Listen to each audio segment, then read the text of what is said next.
Hello my dear students, today let us learn the new topic ಅಥವಾ new concept ಅನ್ಬೋದು new topic ಅಥವಾ new chapter called equation. So previous videos ಅಲ್ಲಿ ನಾವು fractions ಕಲ್ತಿದ್ವಿ ಮತ್ತು board mass ಕಲ್ತಿದ್ವಿ. ಅವೆರಡು strong ಇರಬೇಕು. ಅದರದ್ದು ಬೇಸ್ ಸ್ಟ್ರಾಂಗ್ ಇದ್ದರೆ ನೆಕ್ಸ್ಟ್ ಕಮಿಂಗ್ ಚಾಪ್ಟರ್ಸು ತುಂಬ ಈಸಿ ಆಗುತ್ತೆ. So before going to the equation, suppose ನಿಮ್ಗೆ ಏನಾದರೂ ಈಗ ರೈಟ್ ನಾವು ಏನು ವಿಡಿಯೋ ನೋಡ್ತಾ ಇದ್ರಲ್ಲ ಇದ್ರ ಕ್ವಾಲಿಟಿ ಚೆನ್ನಾಗಿಲ್ಲ ಅಂದರೆ, ಸಪೋಸ್ ವರ್ಡ್ಸ್ ಏನಾದ್ರು ಬ್ಲರ್ ಕಾಣ್ತಾ ಇದ್ದರೆ ನೀವು ಅಲ್ಲಿ ವಿಡಿಯೋ ಮೇಲೆ ಕ್ಲಿಕ್ ಮಾಡಿ, ಸ್ಕ್ರೀನ್ ಮೇಲೆ ಅಲ್ಲಿ 3 ಡಾಟ್ಸ್ ಕಾಣುತ್ತಲ್ಲ, ಆ 3 ಡಾಟ್ಸ್ ಮೇಲೆ ಕ್ಲಿಕ್ ಮಾಡಿ ನಿಮ್ಗೆ ಆಪ್ಷನ್ಸ್ ಬರುತ್ತೆ, ನಾರ್ಮಲ್ಲು, ಸ್ಪೀಡು, ವಾಟ್ ಎವರ್. ಅಲ್ಲಿ ಕ್ವಾಲಿಟಿ ಅಂತ ಬರುತ್ತಲ್ಲ, ಆ ಕ್ವಾಲಿಟಿ ಮೇಲೆ ಕ್ಲಿಕ್ ಮಾಡಿ. By default low quality select ಆಗಿರುತ್ತೆ. ಅಲ್ಲಿ ಆ ಕ್ವಾಲಿಟಿ ಮೇಲೆ ಕ್ಲಿಕ್ ಮಾಡಿದರೆ ಒಂದು 4-5 ಆಪ್ಷನ್ ಬರುತ್ತೆ. 144p, 240p, 360p ಅಂತ. 480pಗೆ ಸೆಲೆಕ್ಟ್ ಮಾಡ್ಕೊಳ್ಳಿ, ಅವಾಗ ಕ್ವಾಲಿಟಿ ಚೆನ್ನಾಗಿ ಬರುತ್ತೆ. ಸಪೋಸ್ ಅದರಲ್ಲಿ 480p ಇಲ್ಲ ಸರ್ ಅಂದರೆ 360pಗೆ ಸೆಲೆಕ್ಟ್ ಮಾಡ್ಕೊಳ್ಳಿ. ಸರ್ ಅಲ್ಲಿ ಹಂಗೆ ನೋಡಿದ್ರೂ ಚೆನ್ನಾಗಿ ಬರ್ತಿಲ್ಲ ಅಂದರೆ ನೀವು ಡೆಸ್ಕ್ಟಾಪ್ ಸೈಟಿಗೆ ಹೋಗ್ಬಿಟ್ಟು ನೋಡ್ಕೋಬೇಕು. ಸರ್ ಈ ಮೊಬೈಲಲ್ಲೇ ಡೆಸ್ಕ್ಟಾಪ್ ಸೈಟ್ನ ಯಾವ ಥರ ನೋಡೋದು ಅಂತೇಳಿ ಸಪ್ರೇಟ್ ವಿಡಿಯೋ ಮಾಡಿದ್ದೀನಿ, ಆ ವಿಡಿಯೋನ ನೋಡಿ ನಿಮ್ಗೆ ಗೊತ್ತಾಗುತ್ತೆ. ಸರಿನಾ? ನಾವು coming back to the equation. So equation ಅಂದರೆ ಏನಪ್ಪ ಅಂದರೆ, ಈಕ್ವೇಷನ್ ಇಸ್ ಅ ಸ್ಟೇಟ್ಮೆಂಟ್ ಕಣ್ರಿ. Equation is statement. ಆ ಸ್ಟೇಟ್ಮೆಂಟ್ ಏನು ಹೇಳುತ್ತೆ ಅಂದರೆ, which tells that the quantity which is on the left, ಅಂದರೆ ಲೆಫ್ಟ್ ಸೈಡಲ್ಲಿರೋ quantity is equal to the quantity which is on the right. ಅಂದರೆ ಲೆಫ್ಟಲ್ಲಿರೋ ಕ್ವಾಂಟಿಟಿ ಮತ್ತು ರೈಟಲ್ಲಿರೋ ಕ್ವಾಂಟಿಟಿ ಎರಡು ಈಕ್ವಲ್ ಇರುತ್ತೆ ಅಂತ ಹೇಳುತ್ತೆ. ಅಂದರೆ ಈಕ್ವಲ್ ಸೈನ್ ಇದೆ ನೋಡಿ ಇಲ್ಲಿ, ಈಕ್ವೇಷನ್ ನೋಡಿ, ಇಲ್ಲಿ EQUAL ಬರುತ್ತೆ ಈಕ್ವೇಷನ್ದು, EQUA. ಸೊ ಈಕ್ವೇಷನಲ್ಲಿ ನಿಮ್ಗೆ ಈಕ್ವಲ್ ಸೈನ್ನ 4 ಲೆಟ್ರಲ್ಲಿ ರೆಪ್ರೆಸೆಂಟ್ ಮಾಡಿದ್ದಾರೆ. ಸೊ ಲೆಫ್ಟಲ್ಲಿರೋ ಕ್ವಾಂಟಿಟಿ ಮತ್ತು ರೈಟಲ್ಲಿರೋ ಕ್ವಾಂಟಿಟಿ ಎರಡು ಈಕ್ವಲ್ ಇರುತ್ತೆ ಅಂತ ಈಕ್ವೇಷನ್ ಹೇಳುತ್ತೆ. ಇಟ್ಸ್ ಅ ಸ್ಟೇಟ್ಮೆಂಟ್ ಕಣ್ರಿ. ಈಕ್ವೇಷನ್ಸ್ ಅಲ್ಲಿ ಟೈಪ್ಸ್ ಬರುತ್ತೆ ಕಣ್ರಿ, ಲೀನಿಯರ್ ಈಕ್ವೇಷನು, ಕ್ವಾಡ್ರಾಟಿಕ್ ಈಕ್ವೇಷನು, ಕ್ಯೂಬಿಕ್ ಈಕ್ವೇಷನು, ಆಲ್ಜಿಬ್ರಿಕ್ ಈಕ್ವೇಷನು. ಇದರ ಟೈಪ್ಸ್ ಇದೆ. ಈಗ ನಾವು ಸದ್ಯಕ್ಕೆ ಟೈಪ್ಸ್ಗೆಲ್ಲ ಹೋಗಲ್ಲ, ಸಿಂಪಲ್ ಲೀನಿಯರ್ ಈಕ್ವೇಷನ್ ಅನ್ನೋದು ನೋಡ್ತೀವಿ. ಸರಿ, ಈಗ ಲೀನಿಯರ್ ಈಕ್ವೇಷನ್ ಅಂದರೆ ಏನಂದರೆ, ಅದನ್ನು ಹೆಂಗೆ ಕ್ಲಾಸ್ ಮೂವ್ ಆಗುತ್ತಲ್ಲ, ನಾನು ಸ್ಲೋಲಿ ಅದನ್ನ ನಿಮಗೆ ಹೇಳ್ತಾ ಹೋಗ್ತೀನಿ. So what is the definition of an equation? Equation is a statement which tells the quantity which is on the left is equal to the quantity on the right. ಅರ್ಥ ಆಗ್ತಾ ಇದೆಯಲ್ವಾ? ಈಗ ಒಂದಷ್ಟು ಎಕ್ಸಾಂಪಲ್ಸು ಬರ್ತಿದ್ದೀನಿ. ಇದು ಅರ್ಥಮೆಟಿಕ್ ಈಕ್ವೇಷನ್ ಕಂಡ್ರಿ, because numbers use ಮಾಡಿದೆಲ್ಲ arithmetic equation. ಇದು ಈಕ್ವಲ್ ಟು ಇದೆಯಲ್ಲ, ಈಕ್ವಲ್ ಟು ಲೆಫ್ಟಿಗಿರೋದು ಲೆಫ್ಟ್ ಹ್ಯಾಂಡ್ ಸೈಡ್ ಅಂತಾರೆ, ಅಂದರೆ LHS.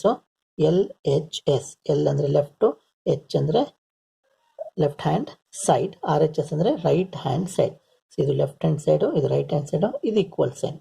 ಅಂದರೆ ಲೆಫ್ಟಲ್ಲಿರೋ ಕ್ವಾಂಟಿಟಿ ಮತ್ತು ರೈಟಲ್ಲಿ ಇರೋ ಕ್ವಾಂಟಿಟಿ ಎರಡು ಈಕ್ವಲ್ ಇರುತ್ತೆ ಅಂತ. So what we can say is it is balanced ಅಂತ. ಇಟ್ ಈಸ್ ಬ್ಯಾಲೆನ್ಸ್ಡ್ ಅಂತ. ಸೊ ನೋಡಿ, ಲೆಫ್ಟಲ್ಲಿ 7 + 3 ಅಂದರೆ ಎಷ್ಟು ರೀ? 10, ಕರೆಕ್ಟಾ? 11 - 1 ಎಷ್ಟು ರೀ? 10. Both it is true. So 10 = 10. ಅದೇ ಥರ 5 × 2 10 ಬರುತ್ತಾ? ಸೊ ಇದು ಮಲ್ಟಿಪ್ಲೈ ಮಾಡಿದ್ರು ವಿ ಆರ್ ಗೆಟಿಂಗ್ 10. ಇದು ಮಲ್ಟಿಪ್ಲೈ ಮಾಡಿದ್ರು ಇಲ್ಲಿ RHS ಅಲ್ಲಿ ಏನಿದೆ 10.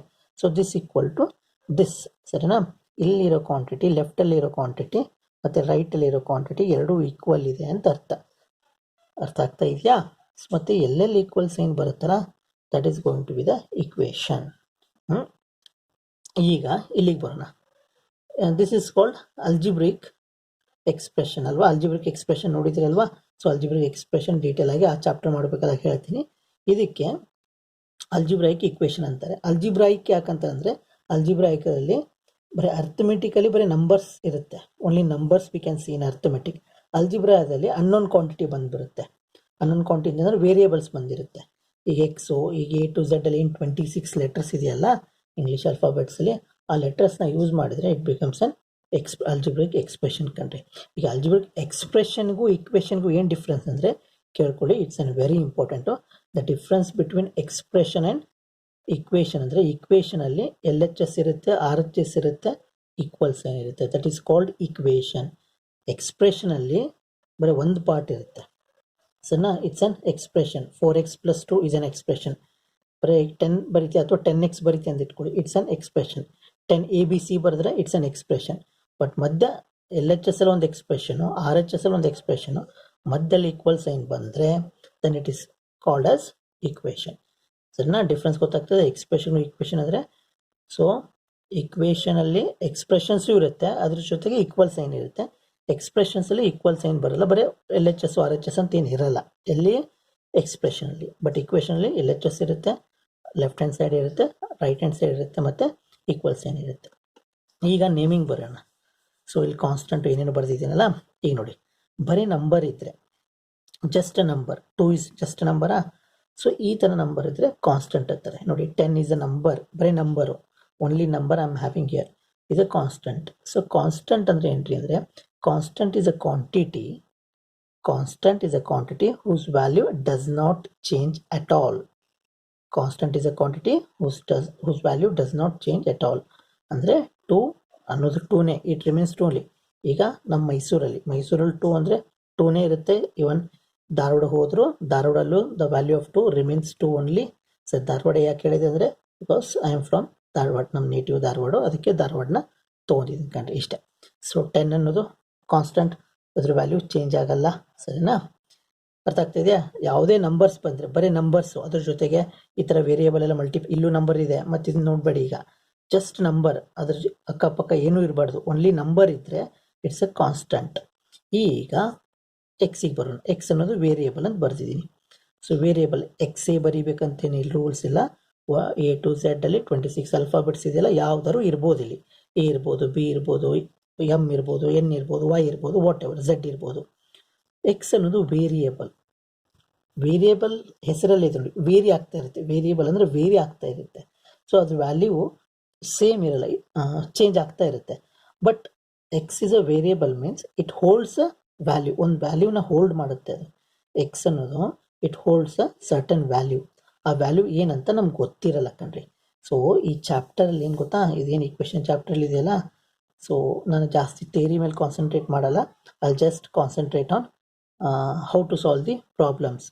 ಸೊ ಈ ಚಾಪ್ಟರಲ್ಲಿ ನಮ್ದು ಕೆಲಸ ಏನು ಗೊತ್ತಾ, ಈ ಅನ್ನೋನ್ ಇದೆಯಲ್ಲ, ಏನು ಎಕ್ಸ್ ಅಂತ ವೇರಿಯೇಬಲ್ ಹೇಳಿದ್ನಲ್ಲ, ಸೊ ಇದ್ರ ವ್ಯಾಲ್ಯೂ ಏನಂತ ಫೈಂಡ್ ಮಾಡೋದೇ ಈ ಚಾಪ್ಟ್ರಲ್ಲಿ ನಾವು ಕಲಿಯೋದಪ್ಪ. We need to find the value of an unknown quantity. ಈ ಈಕ್ವೇಷನ್ ಅನ್ನೋನ್ ಕ್ವಾಂಟಿಟಿ ಯಾವುದು? X is an unknown quantity. ಸರಿನಾ, ಎಕ್ಸ್ ಈಸ್ ವೇರಿಯೇಬಲ್ ಯಾಕಂತ ಹೇಳಿ, ಬಿಕಾಸ್ ಈ ಎಕ್ಸಾಂಪಲ್ ಎಕ್ಸ್ದು ಒಂದು ವ್ಯಾಲ್ಯೂ ಬರ್ಬೋದು. ಸಪೋಸ್ ಇನ್ನೊಂದು ಎಕ್ಸಾಂಪಲ್ಸ್ ತೊಗೊಂಡ್ರೆ ಅಲ್ಲಿ ಎಕ್ಸ್ದು ವ್ಯಾಲ್ಯೂ ಅಲ್ಲೇನೋ ಬೇರೆ ಬರ್ಬೋದು, ಇನ್ನೊಂದು ಎಕ್ಸಾಂಪಲ್ ಅಲ್ಲೇನೋ ಬೇರೆ ಬರ್ಬೋದು. ಸೊ ಈ ಎಕ್ಸ್ದು ವ್ಯಾಲ್ಯೂ ಸೇಮ್ ಇರಲ್ಲ, not all the time the x value keeps on changing ಅಪ್ಪ. ಸರಿನಾ, that is the reason it is called variable. ಮತ್ತು variable it holds some value, ಒಂದು ವ್ಯಾಲ್ಯೂನ ಹೋಲ್ಡ್ ಮಾಡುತ್ತೆ. ಆ ವ್ಯಾಲ್ಯೂ ಏನಂತ ಗೊತ್ತಿಲ್ಲ ನಮಗೆ, ಅದನ್ನು ಫೈಂಡ್ ಮಾಡೋದೇ ನಮ್ದು ಕೆಲಸ ಈಗ. ಮತ್ತು ಎಕ್ಸ್ ಜೊತೆ ಒಂದು ನಂಬರ್ ಮಲ್ಟಿಪ್ಲೈ ಆಗಿದೆ ನೋಡಿ, ಇದು 4x ಅಂದರೆ 4 ಇಂಟು ಎಕ್ಸ್ ಅಂತ ಮಲ್ಟಿಪ್ಲಿಕೇಶನ್. 4 times x ಅಂತಾರೆ 4 ಇಂಟು ಎಕ್ಸ್. ಸರಿನಾ, ಈ ಎಕ್ಸ್ ಜೊತೆಗೆ ಇಲ್ಲೊಂದು ನಂಬರ್ ಮಲ್ಟಿಪ್ಲೈ ಆಗಿದೆಯಲ್ಲ, ಆ ನಂಬರ್ಗೆ ಕೋಎಫಿಷಿಯಂಟ್ ಅಂತಾರೆ. ಹೇಳಿ, ಕೋಎಫಿಷಿಯಂಟ್ ಅಂತಾರೆ. ಸರಿನಾ, ದ ಕೋಎಫಿಷಿಯಂಟ್ ಆಫ್ ಎಕ್ಸ್ ಏನಿಲ್ಲಿ 4. ಅದೇ ಥರ ಫಾರ್ ಎಕ್ಸಾಂಪಲ್ ಈಗ -3x + 4 ಇದು ಇಕ್ವೇಷನಾ? No, it is an expression because equal sign ಇಲ್ಲ. ಸಪೋಸ್ ನಾ ಈಕ್ವಲ್ ಟು ಬರೆದ್ಬಿಟ್ಟು ಏನೊಂದು 1 ಬರೆದು ಅಂದ್ಕೊಡಿ. ಇಲ್ಲಿ 1 ಅನ್ನೋದೇನೋ ಇಟ್ಸ್ ಅ ಕಾನ್ಸ್ಟೆಂಟ್, ನಂಬರ್ 4 ಅನ್ನೋದು ಕಾನ್ಸ್ಟೆಂಟ್, ಎಕ್ಸ್ ಅನ್ನೋದು ವೇರಿಯೇಬಲ್, -3 ಅನ್ನೋದು ಕೋಎಫಿಷಿಯಂಟ್ ಆಫ್ ಎಕ್ಸ್. ಮೈನಸ್ ಇಟ್ಕೊಂಡ್ಬಿಟ್ಟೆ ಹೇಳಬೇಕು, ಬರೀ 3 ಅಲ್ಲ. ಈಗ what is the coefficient of x ಅಂದರೆ ಏನು ಹೇಳ್ತೀರಾ? 3 is the coefficient of x ಅನ್ನಂಗಿಲ್ಲ, -3 is the coefficient of X ಅಂತ ಹೇಳಬೇಕು. ಇದೊಂದು ಎಕ್ಸಾಂಪಲ್. ನೆಕ್ಸ್ಟ್ ಇನ್ನೊಂದು ಎಕ್ಸಾಂಪಲ್ ನೋಡೋಣ. Suppose 5 - 1/2x = 3. ಇಲ್ಲಿ ಕಾನ್ಸ್ಟೆಂಟ್ ಯಾವುದಾದ್ರಿ? 5 ಮತ್ತು 3 R the constant. X is a variable and the coefficient of X is -1/2. -1/2 ಈ ಈಕ್ವೇಷನ್ ಈ ಥರನೂ ಬರಿಬೋದು ನೋಡಿ. 5 - 1 ಇಂಟು ನ್ಯೂಮರೇಟರ್ ಇಂಟು ತಾನೇ ಇದು, ಇಂಟು 1 ಇಂಟು x/2 = 3. ಸರಿನಾ, ಇವೆರಡು ಸೇಮ್ ಕಂಟ್ರಿ. 1/2 ಇಂಟು ಎಕ್ಸ್ ಅಂದರೂ ಒಂದೇ, x/2 ಅಂದರೂ ಒಂದೇ. ಸರಿನಾ, ಇಲ್ಲಿ ಕೋಎಫಿಷಿಯಂಟ್ ಏನು? -1/2 ಇಸ್ ದ ಕೋಎಫಿಷಿಯಂಟ್. ಇನ್ನೊಂದು ಎಕ್ಸಾಂಪಲ್ ಹೇಳ. Suppose 3 + 4a = 5 ಅಂದ್ಕೊಡಿ. ಕಾನ್ಸ್ಟೆಂಟ್ ಯಾವ್ದು? 3 and 5 R the constant. a is a variable, a for apple ಗೊತ್ತಲ್ವಾ? a is a variable here and the coefficient of a is 4. ಸರಿನಾ, ಅರ್ಥ ಆಗ್ತಾ ಇದೆಯೇನ್ರಿ? ಓಕೆ, ಒಂದೆರಡು example solve ಮಾಡೋಣ. ಅಂದರೆ ಈ ಚಾಪ್ಟರ್ಲಿ ನೋಡಿಪ್ಪ, ಒಂದು ನೆನ್ಪಿಟ್ಕೊಳ್ಳಿ, ನೀವು ಈ ಚಾಪ್ಟರ್ ಅಥವಾ ಇದೇನು ಚಾಪ್ಟರ್ ಅನ್ಬೋದು ಅಥವಾ ಟಾಪಿಕ್ ಅನ್ಬೋದು, ಕಾನ್ಸೆಪ್ಟ್ ವಾಟ್ ಎವರ್, ನೀವು ಇದನ್ನೇನಾದರೂ ನೆಗ್ಲೆಕ್ಟ್ ಮಾಡಿದರೆ ಮುಗೀತು ನಿಮ್ಮ ಕತೆ, ಸರಿನಾ? ನೀವು ಮ್ಯಾಥ್ಸೇ ಬರೋಲ್ಲ ನಿಮಗೆ. So it's an very important topic. ಈಕ್ವೇಷನ್ನ ಕಲೀಲೇಬೇಕು. ಓಕೆ, ಈಗ ಈ ಚಾಪ್ಟ್ರಲ್ಲಿ ಏನು ಹೇಳಿ ಕೆಲಸ ನಮ್ಮದು, ಇದು ಏನು ಅನ್ನೋನ್ ಕ್ವಾಂಟಿಟಿ ಇದೆಯಲ್ಲ ಎಕ್ಸ್ ಅನ್ನೋದು, ಎಕ್ಸ್ ಇರ್ಬೋದು ಅಥವಾ ಎ ಇರ್ಬೋದು, ಏನೇನು ವೇರಿಯೇಬಲ್ಸ್ ಬರುತ್ತಲ್ಲ, ಸೊ ಅದನ್ನ ಫೈಂಡ್ ಔಟ್ ಮಾಡಿದೆ ಈ ಚಾಪ್ಟರಲ್ಲಿ ನಾವು ಮಾಡೋ ಕೆಲಸ. So finding the unknown quantity ಅನ್ನೋದು ಮೇನ್ ಚಾಲೆಂಜಿಂಗು. ಹಿಂಗೆ ಕೊಡ್ತಾರಪ್ಪ ಕ್ವಶನ್ ಅಂದರೆ ಫೈಂಡ್ ದಿ ಸೊಲ್ಯೂಷನ್ ಅಂತಾರೆ. ಫೈಂಡ್ ದಿ ಸೊಲ್ಯೂಷನ್ ಅಂದರೆ ಇನ್ನೊಂದು ಏನಪ್ಪ ಅಂದರೆ, ಈಗ ಇಲ್ಲಿ ಎಕ್ಸಿಡ್ ವ್ಯಾಲ್ಯೂ ನಾವು ಹೆಂಗೆ ಫೈಂಡ್ ಔಟ್ ಮಾಡಬೇಕಂದ್ರೆ, ಇಲ್ಲಿ ಎಕ್ಸಿಡ್ ವ್ಯಾಲ್ಯೂ ಏನೋ ಒಂದು ಫೈಂಡ್ ಔಟ್ ಮಾಡ್ತೀವಿ. ಆ ಫೈಂಡ್ ಔಟ್ ಮಾಡೋಕ್ಕೆ ಪ್ರೊಸೀಜರ್ ಇದೆ, ಅದೇನನ್ನೋದು ಈಗ ಹೇಳ್ತೀನಿ ಈಗ ನೆಕ್ಸ್ಟ್ ಎಕ್ಸಾಂಪಲಲ್ಲಿ. ಸೊ ಆ ವ್ಯಾಲ್ಯೂ ಫೈಂಡ್ ಔಟ್ ಮಾಡಿದ ಮೇಲೆ ಏನೊಂದು ಎಕ್ಸಿಗೆ ಒಂದೇನು ವ್ಯಾಲ್ಯೂ ಬರುತ್ತಲ್ಲ, ವಾಪಸ್ ಇಲ್ಲಿ ಸಬ್ಸ್ಟಿಟ್ಯೂಟ್ ಮಾಡಿದರೆ, ಇನ್ ಪ್ಲೇಸ್ ಆಫ್ ಎಕ್ಸ್ನ ತೆಗೆದುಬಿಟ್ಟು ಆ ವ್ಯಾಲ್ಯೂನ ಸಬ್ಸ್ಟಿಟ್ಯೂಟ್ ಮಾಡಿದರೆ, ಆಮೇಲೆ ಮಲ್ಟಿಪ್ಲೈ ಮಾಡಿ ಪ್ಲಸ್ ಆ್ಯಡ್ ಮಾಡಿದಾಗ ಇಲ್ಲೊಂದು ಏನು ಆನ್ಸರ್ ಬರುತ್ತಲ್ಲ, ಆನ್ಸರು 10 ಬರಬೇಕು. ಅಂದರೆ 10 = 10 ಬರಬೇಕು. ಅರ್ಥ ಆಗ್ತಾ ಇದೆಯಾ? ಎಕ್ಸ್ ಜಾಗಕ್ಕೆ ಆ ವ್ಯಾಲ್ಯೂ ಸಬ್ಸ್ಟಿಟ್ಯೂಟ್ ಮಾಡಿದಾಗ, ಅಂದರೆ ಫೈಂಡ್ ಔಟ್ ಆದಮೇಲೆ ಸಬ್ಸ್ಟಿಟ್ಯೂಟ್ ಮಾಡಿದ್ಮ್ಯಾಗ 4 ಜೊತೆ ಮಲ್ಟಿಪ್ಲೈ ಮಾಡಿಬಿಟ್ಟು +2 ಮಾಡಿದಾಗ ನಮ್ಗೆ ಎಷ್ಟು ಬರಬೇಕು ಹೇಳಿ? 10 ಬಂದೇ ಬರಬೇಕು, ಸರಿನಾ? ಆವಾಗ LHS = RHS ಆಗುತ್ತೆ. ಆವಾಗ ಈಕ್ವೇಷನ್ ಇಸ್ ಬ್ಯಾಲೆನ್ಸ್ಡ್ ಅಂತ ಹೇಳ್ಬೋದು. ಸುಮ್ಮನೆ ಓವರಲ್ಲಿ ಥಿಂಕ್ ಮಾಡೋಣ, ಏನು ಬರ್ಬೋದು ಎಕ್ಸ್ ಜಾಗಕ್ಕೆ? ಸುಮ್ಮನೆ 1 ಹಾಕಿ ನೋಡೋಣ. 1 ಹಾಕಿ, 1 ಎಕ್ಸ್ ಜಾಗಕ್ಕೆ 1 ಅಂದರೆ 4 × 1 4, 4 + 2 6 ಆಗುತ್ತೆ. ಈ 6 = 10? No, wrong. So 1 is not a solution. X ಜಾಗಕ್ಕೆ 2 ಹಾಕೋಣ. 2 ಎಕ್ಸ್ ಜಾಗಕ್ಕೆ 2 ಹಾಕಿದರೆ 4 × 2, 4 × 2 ಅಂದರೆ ಎಷ್ಟು ರೀ? 8. 8 + 2 10. ಬಂತಲ್ಲ, 4 × 2 8, 8 + 2 10, 10 = 10. ಸೊ ಈಕ್ವೇಷನ್ ಬ್ಯಾಲೆನ್ಸ್ ಆಯಿತು. ಅಂದರೆ ವಾಟ್ ಈಸ್ ದ ಸೊಲ್ಯೂಷನ್ ಅನ್ನಂಗೆ ಏನಾಯ್ತು ಈಗ?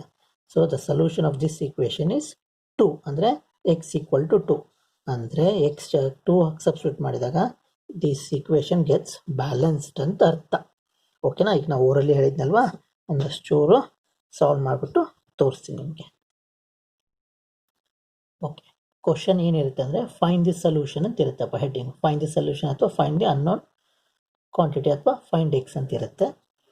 ಇಲ್ಲಿ 2 ಮೆಥಡ್ ಬರುತ್ತೆ. ಒಂದು ಎಲಿಮಿನೇಷನ್ ಮೆಥಡ್ ಅಂತ ಬರುತ್ತೆ, ಇನ್ನೊಂದು ಟ್ರಾನ್ಸ್ಪೋಸಿಂಗ್ ಮೆಥಡ್ ಅಂತ ಬರುತ್ತೆ. ಏನಲ್ಲಿ ಒಂದು ಎಲಿಮಿನೇಷನ್ ಮೆಥಡು, ಇನ್ನೊಂದು ಟ್ರಾನ್ಸ್ಪೋಸಿಂಗ್ ಮೆಥಡ್ ಅಂತ ಇರುತ್ತೆ. ನಾವು ಬಿಗಿನಿಂಗಲ್ಲಿ ಎಲಿಮಿನೇಷನ್ ಮೆಥಡ್ ಹೇಳ್ಕೊಡ್ತೀನಿ, ಅದನ್ನು ನಾವು ಜಾಸ್ತಿ ಯೂಸ್ ಮಾಡೋಕ್ಕೆ ಹೋಗಲ್ಲ, ಸರಿನಾ? 1-2 ಎಕ್ಸಾಂಪಲು ಎಲಿಮಿನೇಷನ್ ಇವತ್ತು ಮಾಡೋಣ, ಎಲಿಮಿನೇಷನ್ ಮೆಥಡು. ಫ್ರಮ್ ನೆಕ್ಸ್ಟ್ ಕ್ಲಾಸಿಂದ ಟ್ರಾನ್ಸ್ಪೋಸಿಂಗ್ ಮೆಥಡ್ನೇ ಫಾಲೋ ಮಾಡ್ತೀವಿ. ಸೊ ನಾವು 90% 95% we follow the ಟ್ರಾನ್ಸ್ಪೋಸಿಂಗ್ method only. But elimination method ಗೊತ್ತಿರಬೇಕು ಚೂರು ಅಂತ ಹೇಳಿಬಿಟ್ಟು ಅದನ್ನ ಹೇಳ್ಕೊಡ್ತೀವಿ. ಏನಪ್ಪ ಎಲಿಮಿನೇಷನ್ ಮೆಥಡ್ ಅಂದರೆ, ಈಗ ಇನ್ನೊಂದೇನು ಹೇಳಬೇಕಂದ್ರೆ, ನೀವು ಹೆಂಗೆ ಫೈಂಡ್ ಸೊಲ್ಯೂಷನ್ ಮಾಡಬೇಕಾದಾಗ ಎಕ್ಸ್ ಇರುತ್ತಲ್ಲ, ಎಕ್ಸ್ನ ಒಂದು ಕಡೆ ತರಬೇಕು. ಅಂದರೆ LHS ಎಲ್ಲಾದರೂ ತೊಗೊಂಬನ್ನಿ ಅಥವಾ RHS ಎಲ್ಲಾದರೂ ತೊಗೊಂಬನ್ನಿ, ಸರಿನಾ? ಸೊ ಒಂದು ಕಡೆ ಬರೀ ಅನ್ನೋನ್ ಕ್ವಾಂಟಿಟಿ ಇರಬೇಕು, ಇನ್ನೊಂದು ಕಡೆ ಫೈನಲ್ ವ್ಯಾಲ್ಯೂ ಏನು ನಂಬರ್ಸ್ ಇರುತ್ತಲ್ಲ, ನ್ಯೂಮರಿಕಲ್ ವ್ಯಾಲ್ಯೂಸು, ಅದೊಂದು ಕಡೆ ಇರಬೇಕು. LHS ಅಲ್ಲಿ ಎಕ್ಸ್ ಬಂದರೆ RHS ಅಲ್ಲಿ ನ್ಯೂಮರಿಕಲ್ ವ್ಯಾಲ್ಯೂಸ್ ಇರಬೇಕು. RHS ಅಲ್ಲಿ ಎಕ್ಸ್ ಬಂದರೆ LHS ಅಲ್ಲಿ ನ್ಯೂಮರಿಕಲ್ ವ್ಯಾಲ್ಯೂ ಇರಬೇಕು. ಅದು ಸಪ್ರೇಟ್ ಮಾಡಬೇಕು. ಎಕ್ಸ್ನ ಒಂದು ಕಡೆ ತರಬೇಕು, ನಂಬರ್ಸ್ನ ಒಂದು ಕಡೆ ತರಬೇಕು. That is the work we have to do ನಾವು. ಅರ್ಥ ಆಗ್ತಾ ಇದೆಯಾ? ಅಂದ್ರೀಗ ಎಕ್ಸ್ನ ಒಂದೇ ಕಡೆ ತರಬೇಕಂದ್ರೆ ಇಲ್ಲಿ +6 ಇದೆ. ಈಗ ಈ +6ನ ಎಲಿಮಿನೇಟ್ ಮಾಡಿ ನೋಡಿ, ಎಲಿಮಿನೇಟ್ ಮಾಡಬೇಕು. ಎಲಿಮಿನೇಟ್ ಮಾಡೋಕ್ಕೋಸ್ಕರ it is called elimination method. ಈಗ +6ನ ಎಲಿಮಿನೇಟ್ ಮಾಡಬೇಕಂದ್ರೆ ಇದ್ರ ಪಕ್ಕ ಏನಾದರೂ -6 ಇದ್ದಿದ್ರೆ +6 -6 ಕ್ಯಾನ್ಸಲ್ ಆಗುತ್ತಾ? +6 -6 ಕ್ಯಾನ್ಸಲ್ ಆದಾಗ what remains here? Only X remains here. ಅರ್ಥ ಆಗ್ತಾ ಇದೆಯಾ? ಸೊ ಈಗ 6ನ ಎಲಿಮಿನೇಟ್ ಮಾಡಬೇಕಂದ್ರೆ ಫಸ್ಟ್ ಕೆಲಸ ಏನು? -6 ಇರ್ಬೇಕು ನನಗೆ. ಇಲ್ಲಿ -6 ಇದ್ದರೆ ಈಸಿ ಆಗೋದಾ? ಎಸ್. ಅವಾಗ ಏನು ಮಾಡಬೇಕು? ಮೈನಸ್ ಅಂದ್ರೇನು? Subtract 6 on both side. Subtract 6 on both sides. B.S ಅಂದರೆ ಬೋತ್ ಸೈಡ್ಸ್. ಸರಿ, ಬೋತ್ ಸೈಡ್ಸ್ ಯಾಕೆ ಮಾಡಬೇಕಂದ್ರೆ, ಯಾಕಂದರೆ ಈಕ್ವೇಷನ್ ಬ್ಯಾಲೆನ್ಸ್ ಆಗಬೇಕಂದ್ರೆ, ಬ್ಯಾಲೆನ್ಸ್ ಸ್ಕೇಲ್ ಗೊತ್ತಲ್ಲ ನಿಮಗೆ? ತಕ್ಕಡಿ, ಒಂದು ನಿಮಿಷ. ಓಕೆ, ಇದಕ್ಕಿಂತ ಮುಂಚೆ ಇಲ್ಲೊಂದು ಎಕ್ಸಾಂಪಲ್ ಕೊಡ್ತೇನೆ ಕಣ್ರಿ. ಈ ಸಮ್ ಸಾಲ್ವ್ ಮಾಡೋಕ್ಕಿಂತ ಮುಂಚೆ ಬ್ಯಾಲೆನ್ಸ್ ಸ್ಕೇಲ್ ನೋಡಿದ್ರಲ್ವಾ? ತಕ್ಕಡಿ, ಸರಿನಾ? ಸೊ ಸಪೋಸ್ ಇಲ್ಲೇನಾದರೂ ನೀವು ಒಂದು 2 kg ಸ್ಟೋನ್ ಇಟ್ಟರೆ, ನೀವೇನು ಟೊಮೆಟೊ ಪರ್ಚೇಸ್ ಮಾಡೋಕೆ ಹೋಗ್ತೀರಾ, ಇಲ್ಲಿ ಎಷ್ಟು kg ಹಾಕ್ತೀರಾ ಟೊಮೆಟೊ? ಆಬ್ವಿಯಸ್ಲಿ ಇಲ್ಲೂ 2 kg. This is the best example for ಈಕ್ವೇಷನ್ಗೆ. ಸೊ ಇಲ್ಲಿ 2 kg ಕಲ್ಲಿಟ್ಟರೆ ಇಲ್ಲಿ 2 kg ಟೊಮೆಟೊ. ಇಲ್ಲ ಸರ್ ನಂಗೆ ಇನ್ನೊಂದು kg ಆ್ಯಡ್ ಮಾಡಂದರೆ +1 3 kg ಆಗುತ್ತಾ ಇಲ್ಲಿ 3 kg ಆದರೆ ಇಲ್ಲೇನು ಮಾಡಬೇಕೀಗ RHS ಅಲ್ಲೂ ಇನ್ನೊಂದು kg ಆ್ಯಡ್ ಮಾಡಬೇಕು, ಕರೆಕ್ಟಾ? This is LHS, this is RHS. ಇಲ್ಲೊಂದು ಮಾರ್ಕ್ ಇರುತ್ತೆ ಗೊತ್ತಾ, ಹಿಂಗೆ ಮೂವ್ ಆಗ್ತಾ ಇರುತ್ತಲ್ವಾ, ಅದು ಈಕ್ವಲ್ ಸೈನ್ ಅಂದ್ಕೊಳ್ಳಿ. ಇಲ್ಲೊಂದು ಮಾರ್ಕ್ ಇರೋದು ನೋಡಿದಿರ್ತಾನೆ ಈ ಥರ ಸ್ಕೇಲು. ಸಪೋಸ್ 3 kg, ಇಲ್ಲ ಸರ್ ಒಂದು ಅರ್ಧ kg ನನಗೆ ರಿಮೂವ್ ಮಾಡಿಬಿಡಿ ಅಂತ ಕೇಳ್ತಾರೆ. ಅವಾಗ ಏನು ಮಾಡ್ತೀರಾ, ½ kg ರಿಮೂವ್ ಮೈನಸ್ ಮಾಡ್ತಾ ಇದ್ದೀರಾ, ಇಲ್ಲ ಅಷ್ಟೇ ಮೈನಸ್ ಮಾಡ್ತೀರಾ. Here also we have to subtract, ಸರಿನಾ? ಆಮೇಲೆ ಇಲ್ಲಪ್ಪ ಮತ್ತೇನೋ ಸರ್ ಇನ್ನೊಂದು 2 kg ಎಕ್ಸ್ಟ್ರಾ ಕೊಡಿ ಅಂತ ಹೇಳ್ತೀರಾ. +2 kg ಆ್ಯಡ್ ಮಾಡಿದರೆ ಇಲ್ಲೇನು ಮಾಡಬೇಕೀಗ, ಇಲ್ಲೂ +2 ಹಾಕಬೇಕು, ಕರೆಕ್ಟಾ? ಅಂದರೆ what I am trying to say is, ನೀವು LHS ಅಲ್ಲಿ ಲೆಫ್ಟ್ ಹ್ಯಾಂಡ್ ಸೈಡಲ್ಲಿ ಏನು ಆಪ್ರೇಟ್ ಮಾಡ್ತಿಲ್ಲ, ಆಪ್ರೇಟ್ ಅಂದರೆ addition, subtraction, multiplication, division, operation, arithmetic operations. LHS ಅಲ್ಲಿ ಏನು ಪರ್ಫಾರ್ಮ್ ಮಾಡ್ತಿರಲ್ಲ same thing has to be done on the RHS. ಅಥವಾ RHS ಅಲ್ಲಿ ಏನು ಪರ್ಫಾರ್ಮ್ ಏನು ಆಪ್ರೇಷನ್ ಆಗುತ್ತಲ್ಲ, ಅಡಿಷನ್ ಇರ್ಬೋದು, subtraction, division, multiplication, that has to be done on same thing has to be done on the LHS. ಅವಾಗಲೇ ಇಲ್ಲಿ ಇದೆಯಲ್ಲ ಇದು ಬ್ಯಾಲೆನ್ಸ್ ಆಗುತ್ತೆ, ಅವಾಗಲೇ ಈಕ್ವಲ್ ಸೈನಿಗೆ ಒಂದು ವ್ಯಾಲ್ಯೂ ಇರುತ್ತೆ, ಸರಿನಾ? ಈಕ್ವಲ್ ಸೈನ್ ಬ್ಯಾಲೆನ್ಸ್ ಆಗಬೇಕಂದ್ರೆ LHS RHS ಬ್ಯಾಲೆನ್ಸ್ ಆಗಬೇಕಂದ್ರೆ ಈಕ್ವಲ್ ಸೈನ್ ಅಂದರೆ ಇಲ್ಲಿರೋ ಕ್ವಾಂಟಿಟಿ ಟ್ರೂ ಆಗಬೇಕಂದ್ರೆ ನೀವು ಎರಡೂ ಕಡೆ you have to perform the same operation. ಅರ್ಥ ಆಗಿದೆ ಅನ್ಕೋತೀನಿ. ಇವಾಗ ಈ ಸಮ್ಮಿಗೆ ಬರೋಣ. ಸೊ ಏನಕ್ಕೆ ಬೋತ್ ಸೈಡ್ಸ್ ಬರೆದೆ ಗೊತ್ತಾ? So subtract 6 on both sides ಯಾಕಂತ ಗೊತ್ತಾಯ್ತಾ? ಈಗ x + 6 ಇದೆ ಅನ್ಕೊಳ್ಳೋದೇನು ಅದೇ ಇದೆ, +6 ಇದೆ ಅಲ್ವಾ, ಇದನ್ನ ಕಾಪಿ ಮಾಡಿದ್ದೀನಿ. ಇವಾಗ ಏನು ಮಾಡಬೇಕು, subtract 6 on both sides. Subtract ಅಂದರೆ ಮೈನಸ್ಸಾ, ಇಲ್ಲೂ -6 ಮಾಡಬೇಕು, ಇಲ್ಲೂ -6 ಮಾಡಬೇಕು, ಅವಾಗ ಬ್ಯಾಲೆನ್ಸ್ ಆಗುತ್ತೆ. ಹೆಂಗೆ ಇಲ್ಲಿ ಮಾಡಿದ್ವಲ್ಲ ಗೊತ್ತಾ ನೋಡಿ, +1 ಮಾಡಿದೆ +1, -½ ಮಾಡಿದಾಗ -½ +2 ಮಾಡಿದರೆ +2, ಸೇಮ್ ಥಿಂಗ್ ಎರಡೂ ಕಡೆ ಮಾಡಬೇಕು. ಓಕೆನ್ರಿ? ನೋಡಿ ಈಗ +6 - 6 ಕ್ಯಾನ್ಸಲ್ ಆದರೆ 0 ಉಳಿಯುತ್ತೆ, ಅಂದರೆ x + 0 ಅಂದರೆ x = 8 - 6 ಅಂದರೆ ಎಷ್ಟು ರೀ, 2. ಅಂದರೆ ಸೊಲ್ಯೂಷನ್ ಈಗ 2 is the solution. The value of the unknown quantity is 2. ಅಂದರೆ ಈ ಜಾಗಕ್ಕೆ x ಜಾಗಕ್ಕೆ 2 ಹಾಕಿದರೆ, ಅಂದರೆ 2 ಸಬ್ಸ್ಟಿಟ್ಯೂಟ್ ಮಾಡಿದರೆ ಈ ಇಕ್ವೇಷನು ಬ್ಯಾಲೆನ್ಸ್ ಆಗುತ್ತೆ ಅಂತ ಅರ್ಥ. ಮತ್ತು ಇನ್ನೊಂದು 7th 8th ವೆರಿಫೈ ಅಂತ ಕೇಳ್ತಾರೆ, ವೆರಿಫೈ ಮಾಡ್ಕೊಳ್ಳಿ. ವೆರಿಫಿಕೇಷನ್ ಮಾಡಿದರೆ ನಿಮಗೆ ಸ್ಯಾಟಿಸ್ಫ್ಯಾಕ್ಷನ್ ಸಿಗುತ್ತೆ. ಅಂದರೆ ನಾವು ಫೈಂಡ್ ಔಟ್ ಮಾಡಿದ್ದು the value of x correct ಇದೆ ಇಲ್ವ ಅಂತ ಗೊತ್ತಾಗೋಕ್ಕೆ ವೆರಿಫೈ ಮಾಡ್ಕೊಂಬಿಡಿ, ಸರಿನಾ? ವೆರಿಫಿಕೇಷನ್ ಮಾಡ್ಕೊಳ್ಳಿ. ಏನು ಸರ್ ವೆರಿಫಿಕೇಷನ್ ಅಂದರೆ, ಸೊ ಫೈಂಡ್ ಔಟ್ ಮಾಡಿರೋ ವ್ಯಾಲ್ಯೂ ಕರೆಕ್ಟ್ ಇದೆಯಾ ಇಲ್ವ ಅಂತ ಗೊತ್ತು ಮಾಡೋದಕ್ಕೆ ವೆರಿಫಿಕೇಷನ್ ಅಂತಾರೆ ಕಣ್ರಿ, ಅಷ್ಟೇ. ಕ್ವಶನ್ ಬರ್ಕೋತಾ ಇದ್ದೀನಿ. ಇಕ್ವೇಷನು x + 6 = 8 ಬರ್ತದೆ. ಈಗ x ಅಂದರೆ ಏನು ಸಿಕ್ಕಿದೆ ನಮಗೆ, ಈ ಎಕ್ಸಾಂಪಲಲ್ಲಿ x 2 ಸಿಕ್ಕಿದೆ. ಅಂದರೆ x ಜಾಗಕ್ಕೆ 2ನ ಬರಿಬೋದಾ, ಬಿಕಾಸ್ x = 2, 2 ಅಂದರೆ x ಅಂದರೆ 2. ಈಗ ಈ ಎಕ್ಸಾಂಪಲ್ಗೆ ಮಾತ್ರ. ಸೊ ಈ x ಜಾಗಕ್ಕೆ 2 ಬರೆಯಲ್ಲ, ಶಾಲ್ ಐ ರೈಟ್ 2? ಎಸ್, 2 ಬರದೆ +6 ಬರದೆ = 8.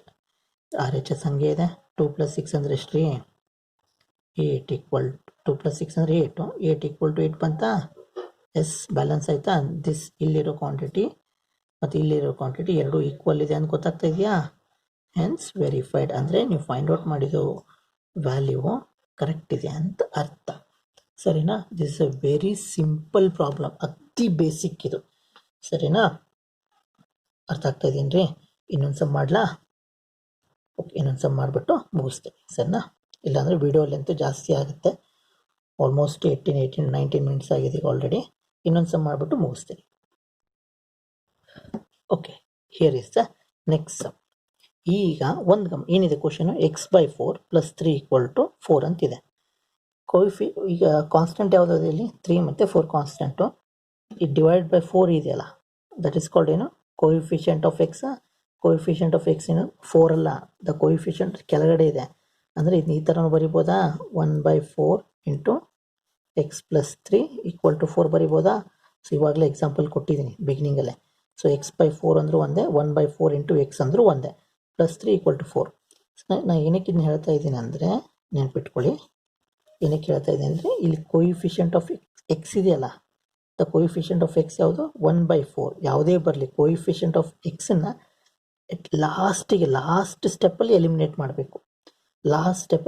ಮಾಡಬೇಕು. ಅದಕ್ಕಿಂತ ಮುಂಚೆ ಇದು +3 ಅಥವಾ ಮೈನಸ್ಸು ಯಾವುದ್ಯಾವ್ದು ಇರುತ್ತಲ್ಲ ಅಡಿಷನ್ ಸಬ್ಸ್ಟ್ರಾಕ್ಷನು ಫಸ್ಟ್ ಅವ್ನು ಮಾಡ್ಕೊಂಡ್ಬಿಡ್ಬೇಕು. ಅಂದರೆ ಎಕ್ಸ್ ಜೊತೆಗೆ ಏನಾದರೂ ಆ್ಯಡ್ ಅಥವಾ ಏನೋ ಸಬ್ಸ್ಟ್ರಾಕ್ಟ್ ಆಗಿದ್ರೆ ಬಿಗಿನಿಂಗಲ್ಲಿ those things you have to eliminate. At last you have to eliminate the coefficient of x. Last stage ಮಾಡಿದಾಗೆ ವಿಲ್ ಗೆಟ್ ದಿ ಕರೆಕ್ಟ್. ಸರಿನಾ? ಈಗ ಇಲ್ಲಿ ನೋಡ್ಕೊಳ್ಳಿಯಪ್ಪ, ಫಸ್ಟಿಗೆ ಕೋಎಫಿಷಿಯಂಟ್ ಆಫ್ ಎಕ್ಸ್ ಯಾವುದು 1/4. ಸೊ ಸದ್ಯಕ್ಕಂತೂ ಇದನ್ನೇನು ಮಾಡೋಕ್ಕಾಗಲ್ಲ, ಹಾಗೆ ಇಟ್ಕೊಳ್ತೀನಿ. ಸೊ ರೈಟ್ ನಾವು we have to eliminate +3 eliminate ಆಗಬೇಕಂದ್ರೆ -3 ಬೇಕು. ಸಪೋಸ್ -3 ಕೊಟ್ಟಿದ್ರೆ +3 ಬೇಕಾಗುತ್ತೆ. ಸೊ ಪ್ಲಸ್ ಕೊಟ್ಟಾಗ ಮೈನಸ್ನಿಂದ ಸಬ್ಸ್ಟ್ರಾಕ್ಟ್ ಮೈನಸ್ ತೊಗೋಬೇಕು, ಮೈನಸ್ ಕೊಟ್ಟಾಗ ಪ್ಲಸ್ ತೊಗೋಬೇಕು. ಡಿವೈಡ್ ಕೊಟ್ಟಾಗ ಮಲ್ಟಿಪ್ಲೈ ತೊಗೋಬೇಕು, ಮಲ್ಟಿಪ್ಲೈ ಕೊಟ್ಟಾಗ ಡಿವೈಡು. ಅರ್ಥ ಆಗ್ತಾ ಇದೆಯಾ? ಸರಿನಾ? ಈಗ +3 ಕೊಟ್ಟಿದ್ರೆ ವಿ ಹ್ಯಾವ್ ಟು ಸಬ್ಟ್ರಾಕ್ಟ್. ಈಗ ಹೆಂಗೆ ಮಾಡ್ತೀವಿ? ಸ್ಟೆಪ್ 1 ಏನಾಗುತ್ತೆ? ಸ್ಟೆಪ್ 1 ಏನು, ನಾವು ನೆಕ್ಸ್ಟ್ ವಿಡಿಯೋದಿಂದ ಇವೆಲ್ಲ ಬರೆಯೋಕ್ಕೆ ಹೋಗಲ್ಲ ಕಣ್ರಿ. Will completely move on to the transposing method. ಸರಿನಾ? ಇದು ಬೇಸಿಕ್ 7th ಮಕ್ಕಳಿಗೆ ಅಥವಾ 6th ಮಕ್ಕಳಿಗೆ ಸ್ಟೆಪ್ಸ್ ಎಲ್ಲ ಗೊತ್ತಿಲ್ಲ ಅಂತ ಹೇಳ್ತಾ ಇದ್ದೀನಿ. ಓಕೆ, ಸ್ಟೆಪ್ಸ್ 1 ಏನಪ್ಪ ಅಂದರೆ ಫಸ್ಟಿಗೆ ಕೋಎಫಿಷಿಯಂಟ್ ಆಫ್ ಎಕ್ಸ್ ಇರೋದನ್ನ ಲಾಸ್ಟಿಗೆ ಮಾಡೋದ್ರಿಂದ ಇದನ್ನು ಬಿಟ್ಬಿಟ್ಟು ವಿ ಹ್ಯಾವ್ ಟು ಎಲಿಮಿನೇಟ್ +3 ಹೋಗ್ಬೇಕಂದ್ರೆ ಮೈನಸ್ ಬೇಕಾ? ಸೊ ಸ್ಟೆಪ್ 1ಅಲ್ಲಿ ಏನು ಮಾಡ್ತೀವಿ? ಸಬ್ಟ್ರಾಕ್ಟ್. ಸಬ್ಟ್ರಾಕ್ಟ್ ಇದು ಸಬ್ಟ್ರಾಕ್ಟ್ನ ಶಾರ್ಟಾಗಿ SUB ಬರ್ತೀನಿ. Subtract 3 on both sides. 3 on both sides. ಸರಿನಾ? ಅಂದರೆ 1/4 ಎಕ್ಸ್ ಹಂಗೆ ಇರುತ್ತೆ, +3 ಇದೆ =4. ಜಸ್ಟ್ ಇದನ್ನೇ ಕಾಪಿ ಮಾಡಿದ್ದೀನಿ. ಏನು ಮಾಡಬೇಕು? ಈಗ ಸಬ್ಟ್ರಾಕ್ಟ್ 3 ಮಾಡಬೇಕು ಅಂದರೆ -3 LHS ಅಲ್ಲೂ ಬರ್ಕೋಬೇಕು. Then we have to write it on the RHS 2. ಕರೆಕ್ಟಾ? ಓಕೆ, +3 -3 ಕ್ಯಾನ್ಸಲ್ ಆಗುತ್ತೆ. What remains here? 1/4 into x =4 - 3 ಅಂದರೆ ಎಷ್ಟು? 1. ಈಗ ಲಾಸ್ಟ್ ಸ್ಟೆಪ್ಪಿಗೆ ಬಂದಿದ್ದೀವಿ ಕಣ್ರಿ. ಸರಿನಾ? ಲಾಸ್ಟ್ ಅಂದರೆ ಸೆಕೆಂಡ್ ಸ್ಟೆಪ್ಪು. ಸ್ಟೆಪ್ 2 ಏನಾಗುತ್ತೆ? ಈಗ ಡಿವೈಡ್ ಆಗಿದೆ. ಇಲ್ಲಿ ನೋಡಿ, +3 ಆ್ಯಡ್ ಆಗಿ ಎಕ್ಸ್ ಜೊತೆಗೆ 3 ಅನ್ನೋದು ಆ್ಯಡ್ ಆಗಿತ್ತು, ಸಬ್ಟ್ರಾಕ್ಟ್ ಮಾಡಿದ್ವಿ. ಎಕ್ಸ್ ಜೊತೆಗೆ 4 ಡಿವೈಡ್ ಆಗಿದ್ದಕ್ಕೆ ಇದ್ರ ಉಲ್ಟಾ ಯಾವುದು? ಡಿವಿಷನ್ದು ಇನ್ವರ್ಸ್ ಯಾವುದು? ಮಲ್ಟಿಪ್ಲಿಕೇಶನಾ? ಓಕೆ, ಡಿವೈಡ್ ಆಗಿದೆ, we have to multiply. Add ಆದಾಗ ಸಬ್ಟ್ರಾಕ್ಟ್ ಮಾಡ್ತಾ ಇದ್ದೀವಿ, ಡಿವೈಡ್ ಆದಾಗ ಮಲ್ಟಿಪ್ಲೈ ಮಾಡ್ತಾ ಇದ್ದೀವಿ. So multiply 4 on both sides. ಎರಡೂ ಕಡೆ ಮಾಡಬೇಕು. ಇಲ್ಲೇನಿದೆ? 1/4 ಇಂಟು ಎಕ್ಸ್ =1 ಇದೆ. ಇಲ್ಲಿರೋದನ್ನ ಕಾಪಿ ಮಾಡಿದ್ವಿ. ಈ ಮಲ್ಟಿಪ್ಲೈ ಮಾಡಬೇಕಾ? ಇಂಟು 4 ಅಂತ ಈ ಸೈಡ್ ಆದರೂ ಬರ್ಕೊಳ್ಳಿ, ಈ ಸೈಡ್ ಆದರೂ ಬರ್ಕೊಳ್ಳಿ. ನಾ ಈ ಸೈಡೇ ಬರ್ಕೊಳ್ತೀನಿ, ಅಂದರೆ ಕ್ಯಾನ್ಸಲ್ ಮಾಡೋಕ್ಕೆ ಈಸಿ ಆಗುತ್ತೆ ಅಂತ ಅರ್ಥ. ಸೊ LHS ಅಲ್ಲಿ ಅಷ್ಟೇ ಬರ್ಕೋಬೇಕಾ? ಏನು ಹೇಳ್ರಿ? ನೋ, RHS ಅಲ್ಲೂ ಬರ್ಕೋಬೇಕು. ×4 ಆನ್ ಬೋತ್ ಸೈಡ್. ಇಲ್ಲೂ ಮಲ್ಟಿಪ್ಲೈ ಮಾಡಿದ್ದೀನಿ, here also I have multiplied. ಇಲ್ಲೇನಾಗುತ್ತೆ? ಇಂಟು. ಈ ಥರ ಕ್ಯಾನ್ಸಲ್ ಆದರೆ 1 ಉಳಿಯುತ್ತೆ, ನೆನ್ಪಿಟ್ಕೊಳ್ಳಿ. ಈ ಥರ ಕ್ಯಾನ್ಸಲ್ ಆದರೆ 0 ಬಂದಿರುತ್ತೆ. If you cancel this way 1 remains here. So 1 into x ಅಂದರೆ ಎಷ್ಟು ರೀ? ಎಕ್ಸು. 1 ಇಂಟು 4 ಅಂದರೆ 4. therefore the value of x is 4. ಅಂದರೆ the solution is 4. ಈಗ ನಿಮ್ಮದು ವೆರಿಫೈ ಒಂದು ಮಾಡಿಬಿಡೋಣ. ವೆರಿಫೈ ನೀವು ಮಾಡ್ಕೊಳ್ಳಿ. ಅಂದರೆ ಇಲ್ಲಿ ಎಕ್ಸ್ ಜಾಗಕ್ಕೆ 4 ಹಾಕಿ 4 ಸಬ್ಸ್ಟಿಟ್ಯೂಟ್ ಮಾಡಿ 4 = 4 ಓರಲ್ಲಿ ಮಾಡಿಬಿಡೋಣ. ನೋಡಿ ಇಲ್ಲಿದೆ ಅಲ್ವಾ, 4ನ ಇಲ್ಲಿ ಸಬ್ಸ್ಟಿಟ್ಯೂಟ್ ಮಾಡಿ. 4/4 ಅಂದರೆ ಕ್ಯಾನ್ಸಲ್ ಆಗಿ 1 ಬರುತ್ತೆ. ಇಲ್ಲಿ 1 ಬರುತ್ತೆ. 1 + 3 ಅಂದರೆ 4 = 4. ವೆರಿಫೈ ಆಯ್ತಲ್ಲ? ಓಕೆನಾ? ಸೊ ಇದು ಅಗ್ದಿ ಸಿಂಪಲ್ ಎಕ್ಸಾಂಪಲ್ಸು. ನೆಕ್ಸ್ಟ್ ವಿಡಿಯೋದಿಂದ ಚೂರು ಡಿಫಿಕಲ್ಟಿ ಲೆವೆಲ್ ಇನ್ಕ್ರೀಸ್ ಮಾಡಿಬಿಡ್ತೀನಿ. 1-2 ಸಮ್ ಹೋಮ್ವರ್ಕ್ ಕೊಡ್ತೀನಿ ರೀ. 2 ಅಥವಾ 3 ಸಮ್ನ ಹೋಮ್ವರ್ಕ್ ಕೊಡ್ತೀನಿ. Okay, here is the homework. ಇದು 3 ಸಮ್ನ ಟ್ರೈ ಮಾಡಿ. ಈಸಿ ಇದೆ ಕಣ್ರಿ, ಟ್ರೈ ಮಾಡಿ ಅಪ್ಪ. Will meet in the next video. ತುಂಬ ಲೆಂದಿ ಆಗಿದೆ ವಿಡಿಯೋ. Bye, thank you.